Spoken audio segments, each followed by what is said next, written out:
the entire industry considers Richlite as a gold standard for their cutting surfaces.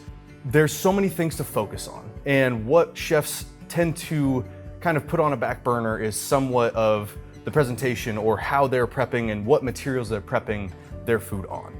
That's where Richlite comes in. It's an interesting material that I get to utilize as if it's a piece of wood that is made of something as common as paper, yet as strong as quartz. This material has not only helped me break out as somebody different within this industry, but it's helping me start to shape the future of product and product design and materials here in not only the Midwest, but across the nation.